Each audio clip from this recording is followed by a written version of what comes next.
नाम अमित कुमार है। आज हम बात करेंगे इंग्लिश ग्रामर के टेंस के विषय में। देखिए, ये मेरी पहली वीडियो है। पहली वीडियो में आपको रिव्यू देना है, बताना है कि कैसी वीडियो बनी है और कैसा आपको लग रहा है। सबसे पहले हम बात करेंगे बेसिकली दो तीन चीजों की, जैसे कि हम बात करेंगे इंग्लिश ग्रामर के टेंस की।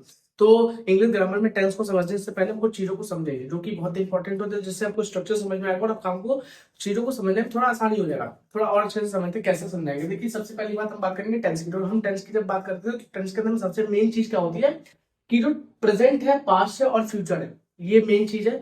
लेकिन इनके जो चार चार बेटे, इनके बारे में समझना थोड़ा सा डिफिकल्ट होता है, क्योंकि प्रेजेंट का मतलब होता है कि हम प्रेजेंट में जी रहे हैं, पास्ट हम छोड़ के आ चुके हैं, फ्यूचर आने वाला है। दो तीन चीजें समझ करके हम आगे बढ़ते हैं। जैसे हम प्रेजेंट के बारे में बात करेंगे तो प्रेजेंट के किसी भी अगर प्रेजेंट को कोई भी टेंस आता है, सेंटेंस आता है, किसी भी अंत में अगर है जैसे शब्द आ रहे हैं तो वो प्रेजेंट को इंडिकेट करता है। बट एडवांस लेवल में इस चीज के बारे में बात अलग होती है। अभी हम बात करते हैं पास्ट के बारे में। पास्ट में क्या होता है, था जैसे शब्द आते हैं, तो यानी कि वो था जैसे शब्द जो है वो पास्ट को इंडिकेट करते हैं। इसके साथ साथ अगर कहीं पर भी गा जैसे शब्द आते हैं, जैसे होगा, खाएगा, करेगा, तो वो फ्यूचर को इंडिकेट करते हैं। बहरहाल, अब हम बात करते हैं जो मेन पॉइंट है, वो मेन पॉइंटर्स क्या है। मेन पॉइंटर्स है कि अगर किसी भी वाक्य के अंत में था जैसे शब्द आ रहे हैं, ध्यान से देखिए, मैं फिर से बताता हूँ। किसी भी वाक्य के अंत में है जैसे शब्द आ रहे हैं तो वो प्रेजेंट को इंडिकेट करते हैं। अगर किसी भी वाक्य के अंत में था जैसे शब्द आ रहे हैं तो वो भूतकाल को इंडिकेट करते हैं। अगर किसी भी वाक्य के अंत में गा जैसे शब्द आ रहे हैं तो वो भविष्यकाल को इंडिकेट करते हैं। दो तीन चीजें आपको समझ में आ गई है।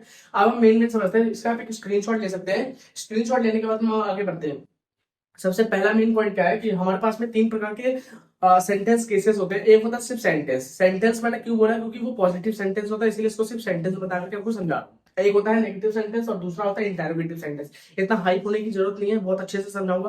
पहली बात हम समझते हैं जो सेंटेंस होता है, सेंटेंस का मीनिंग क्या होता है। देखिए, positive sentence is a sentence, इसमें पहले ही बोलते हैं पॉजिटिव सेंटेंस, यानी कि पॉजिटिव सेंटेंस होता है that has a positive meaning, often used to the describe something that is good और नाइस। ये पहला पॉइंट है। दूसरा पॉइंट क्या है कि negative sentence is a negative sentence. In English we can create a negative sentence by adding word not. Simple है, बहुत सिंपल है। ग्रेजुअली समझते हैं कि किसी भी वाक्य के अंदर अगर ना नहीं जैसे शब्द आते हैं तो वो हमेशा नेगेटिव को इंपैक्ट करते हैं। आगे हम समझते हैं इंटेरोगेटिव। अब इंटेरोगेटिव क्या होता है। इंटेरोगेटिव होता है बेसिकली जिस भी वाक्य के अंत में क्वेश्चन मार्क आ रहा है, जिस भी वाक्य के अंत में क्वेश्चन मार्क आ रहा है वो नेगेटिव सेंटेंस को, सॉरी, वो क्वेश्चन मार्क है, तो यानी कि वो इंटेरोगेटिव है। इंटेरोगेटिव में हमेशा क्वेश्चन मार्क को लेकर के चलते हैं।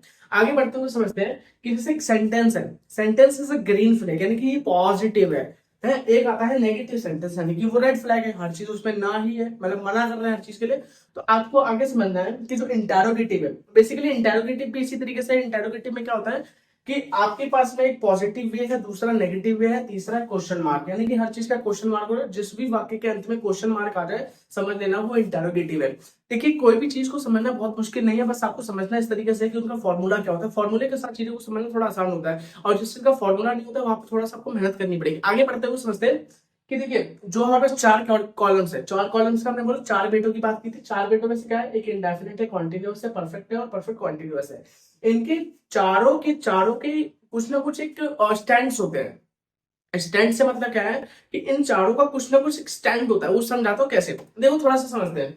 ब्रीफली क्या होता है कि जब हम इंडेफिनिट के अंदर में काम कर रहे होते हैं तो इंडेफिनिट के अंदर हमें ये नहीं पता होता कि कौन सा काम कितने बजे तक चल रहा है, यानी कि वो कौन सी कैटेगरी में आ गया, आई डोंट नो की कैटेगरी में। अगला वाला समझते हैं कि कॉन्टिन्यूस होता है। कॉन्टिन्यूस में क्या होता है कि इन प्रोग्रेस होता है, यानी कि उसकी प्रोग्रेस रिपोर्ट होती है, कंफर्म नहीं होता है, उसकी प्रोग्रेस रिपोर्ट होती है। यानी कि समझिए, मैं बोल रहा हूँ कि मैं खाना खा रहा हूँ, तो यानी कि मैं अभी खाना खा रहा हूँ, यानी कि कंटिन्यूस चल रहा है वो खाना, वो चीज अभी भी मेरे अंदर है, कंटिन्यूस चल रही है।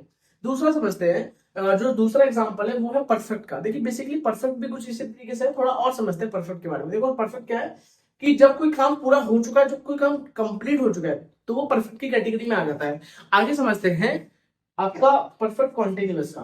तो जो परफेक्ट कॉन्टिन्यूअस होता है वो आता है बेसिकली कंप्लीट बट कंटिन्यू में। ओके, चीजों को समझना बहुत आसान है, थोड़ा सा मेहनत करना पड़ेगा। आगे बढ़ते हैं कि हमें इसका एक स्क्रीनशॉट आप ले लीजिए, ठीक है। स्क्रीनशॉट लेने के बाद में अब हमारे पास में एक सेंटेंस केस आता है। जो सेंटेंस केस क्या है, वो राम घर जाता है। अभी वो राम जो है, ठीक है, राम है, क्या है, कोई दिक्कत नहीं है। लेकिन हमें इसको समझना कैसे कि ये इंडेफिनिट है, कैसे आइडेंटिफाई करेंगे। दो चीजें बहुत आसान होनी चाहिए। सबसे पहली बात, अगर है आ रहा है तो यानी कि वो किसी भी टेंस के अंदर हमने सबसे पहले क्या देखना, अंत में देखना। ऑलवेज रिमेंबर वन थिंग, जब भी कोई सेंटेंस केस उठाओ तो सबसे पहली बात आपको ये देखना है कि वो उसके अंत में देखो, हमेशा लास्ट में जाकर के देखो। जब आप लास्ट में देखोगे तो आपको समझ में आ जाएगा। फिर उसके थोड़ा सा पीछे देखो, एक कदम पीछे उठ के देखो, तो आपको दिखेगा ताते ती जैसे शब्द आ रहे हैं। आपको नहीं पता, कोई दिक्कत नहीं, आगे समझ में आ जाएगा। लेकिन मैंने आपको इसे सिर्फ आइडेंटिफाई करने के लिए बोला कि आपको इन दोनों को देखना तो पड़ेगा। पीछे सबसे पहले पीछे देखेंगे और उससे एक कदम पीछे, उसके एक कदम पीछे देखेंगे, ठीक है। यानी कि एक सबसे पहले हम पीछे देखेंगे, ओके, फिर उसके एक कदम पीछे देखेंगे। हमेशा कोई भी सेंटेंस को समझने का इससे बढ़िया इलाज हो ही नहीं सकता है, ओके। मैं आपको ये नहीं कह रहा कि पूरा सेंटेंस देखने के बाद आपको समझना है, नहीं नहीं नहीं, इजीली समझ जाओगे, कोई दिक्कत नहीं है इसमें। अब जैसे राम घर जाता है तो वह अनिश्चित वर्तमान काल होता है, क्योंकि मैंने आपको बोला कि किसी भी टेंस के अंत में देखो, और किसी भी टेंस के अंत में ता तेजी से शब्द आ रहे हैं और उसमें है जैसे मिलते जुलते शब्द है, तो वो बाय डिफॉल्ट ही आपको समझ आ जाएगा, तो यानी कि वो अनिश्चित वर्तमान काल है, ओके। अगला हम समझते हैं, राम घर जाता है, ठीक है, अच्छी बात है, जाता है, बहुत अच्छी बात है। तो वह अनिश्चित का अर्थ मतलब कि अनिश्चित का अर्थ है कि कोई टाइम निश्चित ना हो।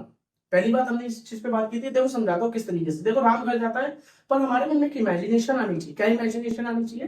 कि कब जाता है, कहाँ जाता है, कैसे जाता है, किसके साथ जाता है, कितने बजे जाता है, मतलब हमें कुछ भी नहीं पता, हमें कोई आइडिया भी नहीं है इस चीज का हमें कोई आइडिया भी नहीं है। बहरहाल अब हम आगे बढ़ते हुए बात करते हैं कि जैसे अगर हमें सेंटेंस को समझना है, हमने वहां पे समझा कि इंडेफिनेट को कैसे पहचानेंगे, अब हम समझेंगे कि ये पूरा का पूरा फॉर्मूला कैसे बनता है, पूरे की पूरे हिंदी में से फॉर्मूला कैसे निकाल सकते हैं। सबसे पहले हम समझेंगे कि जो अब वहां पे हमने अंत में देखा था, अब हम यहाँ पे सबसे आगे से स्टार्ट करते हैं। देखो आगे में आपको दिख रहा होगा राम घर जाता है, पहली चीज तो राम घर जाता है, ठीक है, समझते हैं। तो वो राम जो है, राम एक सब्जेक्ट है, घर एक ऑब्जेक्ट है। प्रॉब्लम कहाँ आती है? प्रॉब्लम इसके बाद से आना शुरू होती है, क्योंकि लोगों को पता नहीं होता कि इसको कैसे आइडेंटिफाई करें। तो सिंपल है, आपको पूरा नहीं समझना है, सिर्फ इतना समझना है कि जा, अगर आपको जा दिख रहा है तो इसका मतलब है कि वो वर्ब है, और अगर उसमें ता दिख रहा है तो यानी कि वो इंडेफिनिट है। मैंने आपको क्या बोला था? मैंने आपको वही समझा दिया था कि जब हम सबसे पीछे देखेंगे और उससे पीछे देखेंगे तो हमें पता चलेगा कि इंडेफिनिट और कॉन्टिन्यूअस में क्या डिफरेंस है, ओके। तो जब हमने ता को देखा तब हमें पता चल गया कि इंडेफिनिट है। इसके बाद हमने समझा कि जो है से हमने क्या समझा? प्रेजेंट है। आगे बढ़ते हुए समझते हैं कि ये प्रेजेंट इंडेफिनिट को इंडिकेट कर रहा है, यानी कि ये प्रेजेंट इंडेफिनिट का सेंटेंस है। वीडियो अच्छी लगी हो तो लाइक शेयर सब्सक्राइब जरूर कीजिएगा हमारे साथ जुड़े रहने के लिए, और हमारे चैनल को सब्सक्राइब करने के लिए आपका बहुत बहुत धन्यवाद। मैं चाहता हूं कि और भी ऐसा कंटेंट ना हो, तो मेरे वीडियोस को ज्यादा से ज्यादा शेयर कीजिए, ज्यादा से ज्यादा सब्सक्राइब कीजिए, आगे तक बढ़ाइए। अगर वीडियो में कोई भी फीडबैक देना हो तो कमेंट बॉक्स में कीजिए, मैं उसके ऊपर जरूर इंप्रूवमेंट लाने की कोशिश करूंगा। Thank you so much, thank you so much.